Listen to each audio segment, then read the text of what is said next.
Physics एक ऐसा subject जिससे आज हर स्टूडेंट को कहीं ना कहीं मन में डर लगता है और उसका सिंपल सा कारण है हम फिजिक्स को उस तरीके से ले ही नहीं पाते जिससे हमारा डर खत्म हो जाए। यानी सिंपल सी बात है कि फिजिक्स को आज भी हम एक न्यूमेरिकल सब्जेक्ट लेते हैं या एक मैथमेटिकल टूल्स की तरह लेते हैं, लेकिन फिजिक्स को अगर कॉन्सेप्चुअली देखा जाए तो सबसे इजी सब्जेक्ट देखा जाता है फिजिक्स। क्यों? क्योंकि हमें एक बार पढ़ने पे सारे क्वेश्चंस बनने लगते हैं अगर हमने कॉन्सेप्चुअली पढ़ा है। यहाँ भूलने जैसी, रट्टाफिकेशन जैसी कोई टेक्निक काम में नहीं आती, रटने जैसा कोई मटेरियल इसमें नहीं है। तो ये उल्टा और ज़्यादा आसान है, लेकिन हमारे पढ़ने के तरीके गलत होते हैं। और सबसे पहली चीज़, हम गलत ढंग से पढ़ते हैं। क्यों पढ़ते हैं? फिजिक्स में कैसे क्वेश्चंस आते हैं, कैसे क्वेश्चंस को रिपीट करना चाहिए, ये सारी चीज़ें मैं आपको इस वीडियो में बताऊंगा। साथ ही साथ में एम्स के अंदर 2025 तक कैसे क्वेश्चंस एग्जामिनेशन में आए हैं वो भी मैं आपको दिखाऊंगा। मैं आपको सिंपल सा अप्रॉक्सीमेट 1995 से 2025 तक जो एम्स के पेपर हुए हैं, पहले एमबीबीएस के, दैन फिर बीएससी नर्सिंग के, वो सब कुछ आपके साथ रखूंगा। कैसे क्वेश्चंस उसमें आते हैं वो दिखाऊंगा। इसके अलावा मैं आपको ये भी बताऊंगा कि फिजिक्स को अगर डील करना है, फिजिक्स से अगर डर कम करना है, क्योंकि आज कहीं ना कहीं हर बच्चा फिजिक्स के अंदर 30 में से उम्मीद करता है कम से कम मेरे 25 से लेके 20 नंबर आ जाए। तो ये 25 से 20 का जो दायरा है, ये पूरा दायरा हम बढ़ा सकते हैं इसको 30 में से 30 लाकर, और ये संभव है। पिछले करीब 2017 से लाखों बच्चों को मैं इस चीज में सही साबित कर चुका हूं। वो बच्चे 30 में से 30 फिजिक्स में लेके आते हैं in your AIIMS BSc nursing entrance examination, और ये आप भी संभव कर सकते हैं। आज की इस वीडियो में मैं आपको बताऊंगा कि फिजिक्स की जो बुक हमने लॉन्च की है, इस बुक के अंदर का कंटेंट किस लेवल पर है कि आपको हर एक चीज आसान लगेगी। जैसे कि इसमें अगर आप देखोगे प्रॉपर एक इंडेक्स जहां पे हमने सारी चीजें आपके साथ रखी है, और इसके अलावा एक बेसिक मैथ्स जिससे हमें डर लगता है वो भी हमने सेपरेटली रखा है, बहुत डिटेल में और बहुत अच्छे तरीके से, शॉर्ट एंड स्वीट। अगर आप चैप्टर वाइज भी बात करेंगे, जैसे कि motion in a straight line, तो यहाँ पे भी आप देखिए फ्रेम ऑफ रेफरेंस, यहाँ पे कुछ इंपॉर्टेंट पॉइंट्स रखे हुए हमने। मतलब जितना शॉर्ट हो सकता है, जितना क्रीम एंड क्वालिटी कंटेंट हो सकता है, वो हमने यहाँ पे रखा है, जिससे चीज़ें आपके लिए बहुत आसान हो जाएगी। जैसे ये सारे ग्राफ्स हो गए आपके पास में, क्योंकि ज़्यादातर क्वेश्चंस हमारे स्टैंडर्ड स्ट्रेट फॉरवर्ड आते हैं, और यही मैं आपको इस वीडियो में बताने वाला हूं। तो मोस्ट वेलकम है आप सभी का एक बार फिर से एम्स नर्सिंग इंस्टीट्यूट के शानदार प्लेटफॉर्म पे। मैं आपका मेंटोर 2017 से लाखों बच्चों को नीट एग्जाम क्रैक करने के बाद मेंटोर कर चुका हूं, और अब बारी आपकी है। अटेंशन, मैंने कहा था एक चीज, फिजिक्स डरावना सब्जेक्ट, लेकिन कैसे एनसीईआरटी से ही फिजिक्स के क्वेश्चन आते हैं, कौन से क्वेश्चन ऐसे हैं जो एनसीईआरटी से हैं, ये बताऊंगा मैं आपको इस वीडियो के अंदर। आप देखिए प्रॉपरली। सबसे पहली चीज, हमें होप रखनी होगी, एक आशा, एक उम्मीद रखनी होगी, क्योंकि फिजिक्स के लिए हमारे मन में एक डर बैठ चुका है कि फिजिक्स का मतलब है हमसे सवाल नहीं बने, फिजिक्स का मतलब है ये सब्जेक्ट हार्ड है हमारे लिए, जबकि ऐसा बिल्कुल भी नहीं है। आप अपने मन में थोड़ी सी उम्मीद रखो, प्लान मैं आपको दूंगा, मार्क्स 100% हमारे आएंगे। सबसे पहली चीज बात करें, देखो क्वेश्चंस, मैं सीधा आपके पॉइंट पे आ रहा हूं। आप क्वेश्चंस देखो, ये फिजिक्स के क्वेश्चंस हैं। अब आप इन क्वेश्चंस को अगर आपने थोड़ा मोड़ा पढ़ा है तो आपको पता होगा कि ये फिजिक्स के स्टैंडर्ड क्वेश्चन है। आपसे लाइमन सीरीज में फर्स्ट नंबर के बारे में वेवलेंथ पूछी गई है। बेसिक क्वेश्चन है, आपको क्वेश्चन सॉल्व भी नहीं करना, जस्ट आपको फॉर्मूला पता है, आपने रखा और ये फॉर्मूला ही दिया गया है। आप सेकंड देखो, यहाँ पे the short linear object of a length L lies along the axis of a concave mirror, a focal length f and the distance d from the pole of the mirror, the size of image is nearby। यहाँ पे फिर से आपसे directly क्या पूछा गया है? Formula. अब ये क्वेश्चन 2010 का था, ये क्वेश्चन 2009 का है। और भी क्वेश्चन आगे मैं दिखाता हूं, जैसे हमारे पास में आप देखो व्हीटस्टोन ब्रिज का क्वेश्चन आ रहा है, और भी क्वेश्चन हमारे पास, जैसे देखिए यहाँ पे इलेक्ट्रोस्टेट के क्वेश्चन हैं। ये हमने हमारे बच्चों को क्वेश्चन सॉल्व करवा रहे हैं, और आप यकीन मानिए एम्स के अंदर 750 प्लस ऐसे बच्चे हैं जिनका स्कोर 85 प्लस आ रहा है। तो कहीं ना कहीं 2026 में आपका भी टारगेट यही होगा कि मैं भी यही लेके आऊं, और वो लेके तब आ सकते हो जब आपको एक सही गाइडेंस मिले, आपको प्रॉपर पेपर एनालिसिस मिले कि कैसे पेपर में क्वेश्चंस आते हैं। क्योंकि आपको पता है सीबीटी मोड में एग्जाम होता है, इसके क्वेश्चंस को कैसे याद रखकर बच्चे हमें बताते हैं, और हम उन क्वेश्चंस को आपके टेक्स्ट फॉर्मेट में आपके सामने लेके आते हैं, ताकि आपको पता रहे कि यार लास्ट ईयर ऐसा पेपर आया था, मुझे इस लेवल की मेहनत करनी है। अब फिजिक्स में सबसे बड़ी चीज क्वेश्चंस कैसे आते हैं मैंने आपको दिखाया। तो क्या न्यूमेरिकल क्वेश्चंस के अलावा हमारे पास शेड्यूल क्वेश्चन नहीं आते? आते हैं। 2013 का क्वेश्चन रहा, देखो ये आपसे इनकरेक्ट स्टेप में पूछा गया है न्यूट्रॉन प्रोटॉन के बारे में। सिंपल सा आपसे फिर अगेन क्वेश्चन 2000 में पूछा गया, देखो आपका एसेसरी reason question and straightforward question पूछे गए हैं। उसके बाद में numerical question moment of inertia का 1995 के अंदर। ये अलग अलग सेगमेंट पे रखने का पर्पस क्या है, ताकि मैं आपको ये बताऊं कि शुरुआत से लेके अभी तक एम्स थियोरेटिकल और न्यूमेरिकल को साथ लेके आया है। अभी जो डिफरेंस सिर्फ इतना है कि अब वो सीधे फॉर्मूले नहीं पूछता, अब वो इन्हें सॉल्व करवाता है। ये स्टेप थोड़ा सा आगे बढ़ गया एम्स का। अगर हम ये कर गए तो हमारा पेपर आसान हो जाएगा। अब इसको करना कैसे है, पेपर्स तो मैंने आपको दिखाए। पहली चीज, क्या एम्स में फिजिक्स का पेपर रियली एनसीईआरटी बेस्ड आता है? तो हाँ, इसका जवाब है यस, बिल्कुल आता है। तो अगर हम एनसीईआरटी को फॉलो करें तो क्या हम 30 में से 30 नंबर लेके आ सकते हैं? ला सकते हो।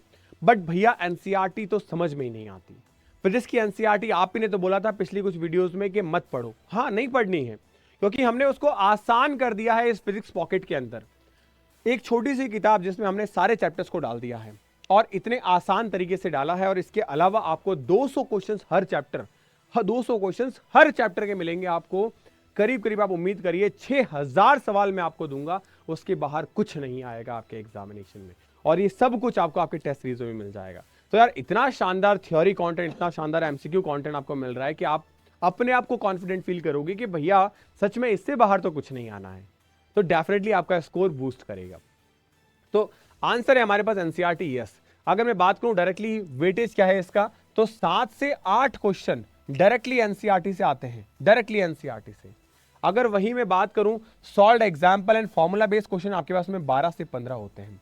टेस्ट और एक्सरसाइज अगर आप सारी करके जाते हो तो आपके पास आसानी से 20 क्वेश्चन आप इजीली सॉल्व कर सकते हो। यानी मैं मोटे मोटे तौर पे कहूं, आप आसानी से 30 नंबर लेके आ सकते हो अपने पेपर के अंदर, फिजिक्स के अंदर, क्योंकि पेपर का लेवल ऐसा ही रहता है। फिजिक्स यहां पे कभी भी ऐसा नहीं होता कि हार्ड पूछा गया है। अक्सर बच्चे बोलते हैं फिजिक्स हार्ड आता है, उनके हार्ड का मतलब क्या होता है? फिजिक्स में हार्डली से हार्डली 5 मार्क्स या मैं कहूं 5 क्वेश्चन ऐसे होते हैं जो हार्ड पूछ जाते हैं। मैं सिंपल सी एक चीज कहूंगा, आप उसको स्किप कर दो, अटेंड ही नहीं करना है हमें, छोड़ दो। फिर भी कितने क्वेश्चन सही हो गए हमारे? फिर भी हमारे पास 25 क्वेश्चन सही करके आएंगे अपन। एंड 25 क्वेश्चन सही करके आने का मतलब आप खुद सोचो, फिजिक्स में 25 क्वेश्चन जिस बच्चे के सही हैं वो बच्चा टॉपर बनेगा, वो बच्चा एम्स में जाएगा। और आप ये चीज कर सकते हो, बस कुछ चीजें आपको ध्यान रखनी होती है। अब स्टूडेंट जो है क्यों फंस जाते हैं ट्रैप के अंदर? सबसे पहली चीज नेगेटिव मार्किंग। और नेगेटिव मार्किंग नेगेटिव करता क्यों? क्योंकि वो क्वेश्चंस की प्रैक्टिस कम करता है।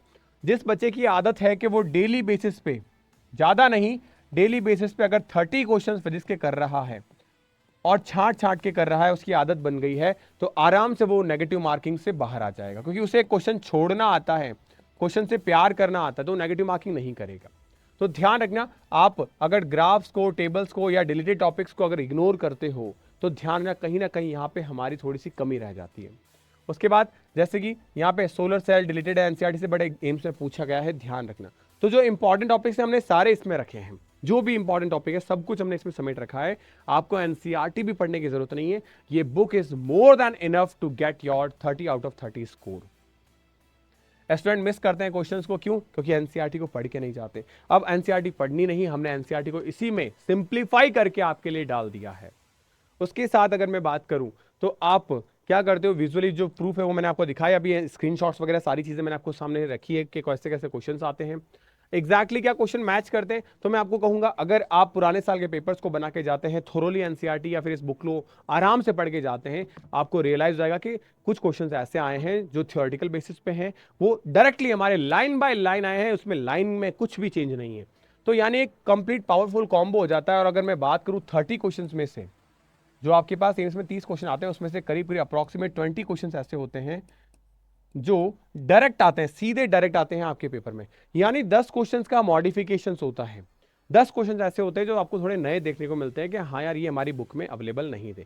लेकिन मैं आपसे प्रॉमिस कर रहा हूं कि ये 20 क्वेश्चन और ये जो बाकी बचे 10 क्वेश्चन नए वाले हैं, ये सब कुछ आपको कहां मिल जाएगा? इस बुक के अंदर। और जो 200 क्वेश्चन मैं आपको ईच चैप्टर करा रहा हूं, इसके अंदर ये सब कुछ समेटा जाएगा। यानी आपके 30 के 30 क्वेश्चंस आपको मिल जाएंगे जो आपको एग्जाम हॉल में देखने को मिलेंगे। What to read the NCERT, क्या एनसीईआरटी में पढ़नी है। तो एनसीईआरटी में आप क्या पढ़ सकते हो, अगर आप चाहते हो कि नहीं भैया मेरे पास ये बुक नहीं है तो मैं क्या करूं, तो फिर आप वहां पे ग्राफ को पढ़िए, टेबल पढ़िए, समरी पढ़िए, ऑब्जेक्टिव करिए और फॉर्मूला देखिए। आपको थ्योरी रीड नहीं करनी है। ये अगर आप कर जाओगे तो मोटे मोटे तौर पे आप 4 से 5 क्वेश्चंस को इजीली बना सकते हो जो डायरेक्टली एनसीईआरटी से आए हैं, डायरेक्टली आए हैं, क्योंकि एनसीईआरटी की लैंग्वेज थोड़ी टफ पड़ती है। तो इसके लिए आप सब अगर इतनी ही चीजें करते हो तब भी आप 3 से 4 क्वेश्चन, 5 क्वेश्चन आराम से बना जाओगे। अब सबसे पहली चीज, क्या हमें क्लास 12 स्किप करनी चाहिए? बिल्कुल भी नहीं स्किप करनी चाहिए। आप क्लास 12 को स्किप करोगे तो ध्यान रखना आपके लिए बहुत बड़ा नुकसान साबित होगा। कारण क्या है, क्लास 12 एज कम्पेयर टू 11 ज्यादा आसान है और इससे थियोरेटिकल क्वेश्चन ज्यादा पूछे जाते हैं, क्योंकि यहाँ पे मॉडर्न फिजिक्स का पूरा पार्ट आपके क्लास 12 में है और उससे ज्यादातर थियोरेटिकल क्वेश्चन पूछे जाते हैं। तो यानी यहाँ पे थ्योरी हमारे लिए आसान है और अगर हम इसी को स्किप कर बैठेंगे तो कहीं ना कहीं हमारे मार्क्स भी स्किप हो जाएंगे। अब 11 सेगमेंट की अगर मैं बात करूं तो यहाँ पे कौन से ऐसे टॉपिक है जिनको वेटेज ज़्यादा देना चाहिए, तो हमारे पास में thermodynamics, KTG, gravitation, properties of matter and mechanism, SHM, ये वो टॉपिक है जिनसे थियोरेटिकल क्वेश्चंस बनते हैं।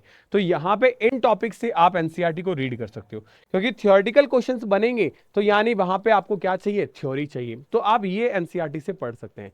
तो एनसीईआरटी क्लास 11 में कहाँ आपको फोकस करना चाहिए वो भी मैंने आपको बता दिया। इसके साथ साथ अगर आप चाहते हैं कि भैया ये बुक्स हमें मिल जाए या हम एक प्रॉपर जो चीज़ आप बता रहे हो 251 टेस्ट या 200 क्वेश्चंस आपको ईच चैप्टर, वो कहाँ मिलेंगे, वो आपको आपके उम्मीद प्लस बैच में मिलेंगे। आप वो बैच ज्वाइन कर सकते हैं। बैच का लिंक डिस्क्रिप्शन में मिल जाएगा, टेलीग्राम का लिंक डिस्क्रिप्शन में मिल जाएगा, या फिर आप मेरे को कॉल कर सकते हैं 8233733706। आप मुझे पर्सनली कॉल कर सकते हैं, आपकी जो भी क्वेरीज हो उसके लिए मैं खुद उनको रिजॉल्व करूंगा। हर एक बच्चे को 1-on-1 मेंटोरशिप मिलती है, 3 बार आपका कोर्स कंप्लीट करवाते हैं हम। 251 की टेस्ट सीरीज, हर संडे आपको टेस्ट मिलते हैं, मंथली आपके टेस्ट होते हैं और एक ऐसा कैरिकुलम रहता है जिससे आपको एक इंप्रूवमेंट देखने को मिलेगा, क्योंकि हमारा मोटिव ये है कि 2026 के अंदर मैं बच्चों का सिलेक्शन नहीं दूं, मैं चाहता हूं कि आप रैंक लेके आओ और उसके लिए जितनी डिटेल मुझे करनी पड़ेगी मैं डिटेल करने को तैयार हूं, लेकिन आप मेरे को फॉलो जरूर करिएगा। ये डेफिनेटली आपके लिए बेनिफिशियल रहेगा। तो होपफुली वीडियो आपके लिए हेल्पफुल रहा होगा। अगर वीडियो आपको पसंद आया तो वीडियो को लाइक जरूर करना, अपने दोस्तों के साथ शेयर करना और अपने सोशल मीडिया पर मेंशन जरूर करना। मिलता है नेक्स्ट वीडियो में, तब तक के लिए गुड बाय। पढ़ते रहो, मुस्कुराते रहो, स्टे हैप्पी, स्टे हेल्दी।